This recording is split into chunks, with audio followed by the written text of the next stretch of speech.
ang kamao na yumanig sa dalawang knockout artist na ito. Magandang araw mga pre, mayong adlaw pod sa mga Bisaya diha. Bago natin simulan, kung bago ka pa lang napadaan sa aking munting tahanan, pasuporta naman.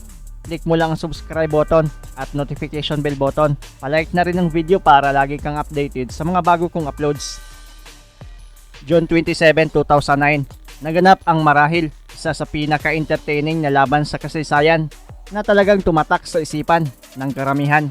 Ang pinakahihintay na banggaan ng dalawang kilalang kilabot na knockout artist na si Marcos El Chino Maidana kontra Victor Vicious Ortiz. Ito ang kauna-unahang laban ni Maidana sa bansang Amerika, habang dito naman masusubukan ang batang karanasan ni Ortiz sa mas mabibigat na kalaban. Bata ni De La Hoya at ni Shane Mosley itong si Ortiz sa laban na to. Bit-bit ni Maidana ang impresibong kartada na 25 wins, only 1 defeat at 24 dito via knockout.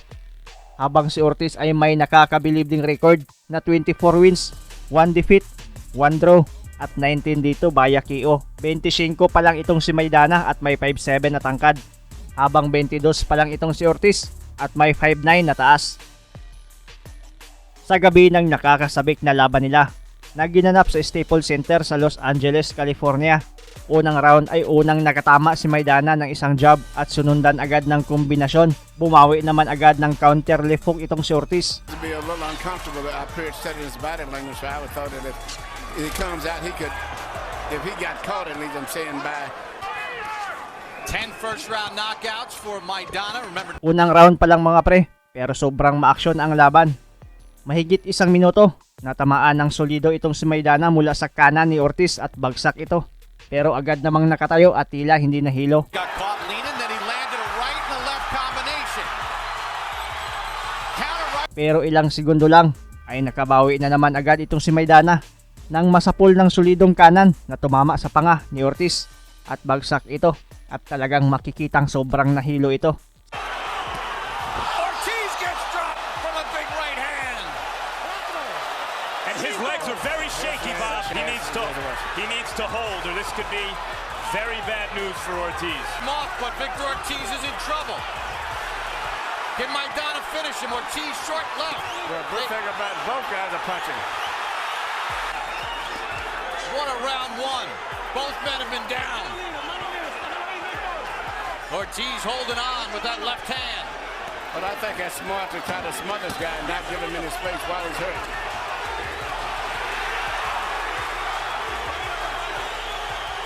Final seconds of round one.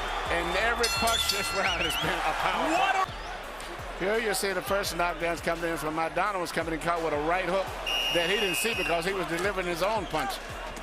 And then you see it's very similar coming in. You see Maidana land a short straight right hand. Second round, medyo nakabawi naman agad si Ortiz. Bumabato agad ng mga bigating patama sa katawan, pero mas makikitang mas agresibo itong si Maidana dahil sa talagang toro ang style nito kung lumaban. Habang si Ortiz ay maingat na sa depensa, tila ramdam na ang lakas ng kamao ni Maidana.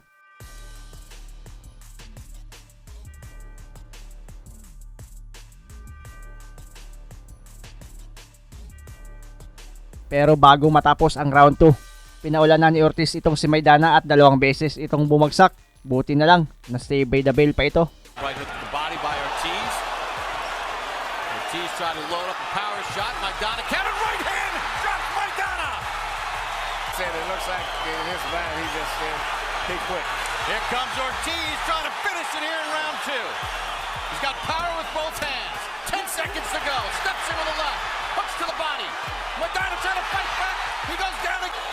Oscar De La Hoya is motioning to Ortiz, pointing to his head, saying, Here you go, you see the knockdown, and the knockdowns are always coming because both guys are so aggressive that they're going in with no mindset on defense at all. And that's why it's amazing we've had 4 knockdowns in 2 rounds of... Third round, medyo nawala na ang pagka-brawler nitong si Maidana. Mas nagiging focus muna sa depensa dahil sa ramdam na rin niya ang lakas ni Ortiz. the chops by a good right hand. But responds, That shot hurt Ortiz.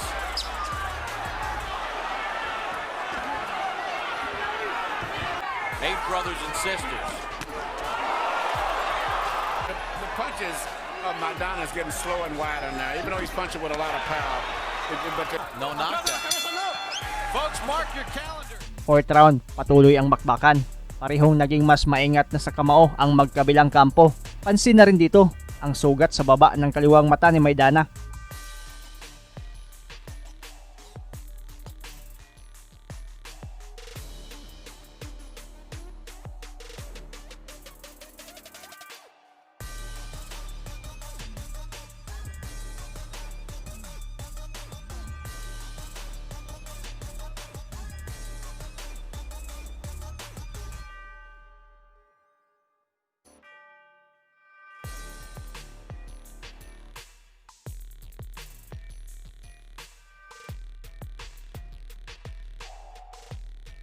Fifth round, agad nagkainitan ang bakbakan.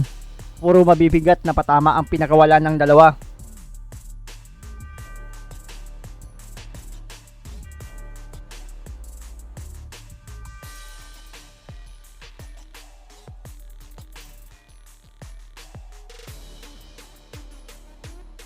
At ilang segundo ang natira ay mapapansing dumugo na ang kanang kilay ni Ortiz sa lakas ng kamao ni Maidana.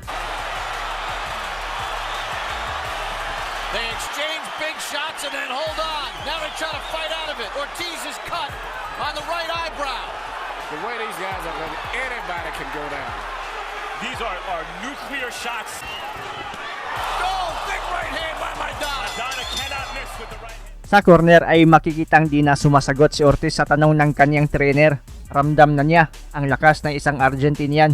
Tila gusto nang ihinto at sumuko sa laban. Cut it from a punch. Victor, you want me to stop the fight? I'm gonna stop it. I'm gonna stop it because you're bringing down your guard. You're bringing down your guard. What's wrong, Victor? Come on, Victor, react. React, I'm gonna stop it. Yeah. Nakuha ni Maidana ang round na ito dahil sa nakatama ito ng mga solido at talagang nahilo si Ortiz dito. Come in here and throw a right hand once again, right on the other. Could have cut his other hand. Pag umpisa ng round 6 ay nakatama agad ng solido itong si Maidana na nagpaatras kay Ortiz.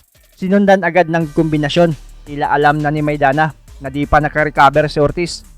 Na-corner niya ito at pinaulanan ulit ng combo at bagsak ito.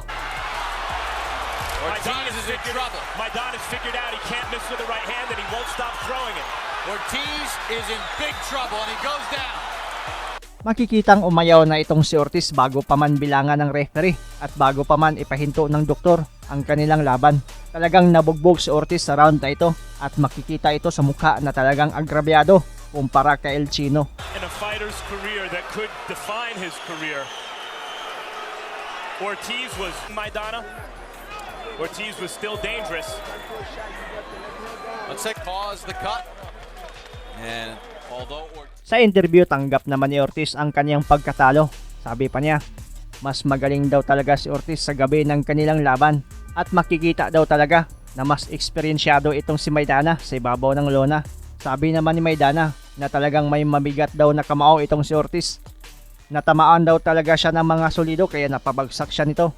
Pero bumangon daw siya dahil gusto niyang manalo. Matapos ang laban, dito na nagsimulang tawagin si Ortiz na isa sa mga quitter sa boxing.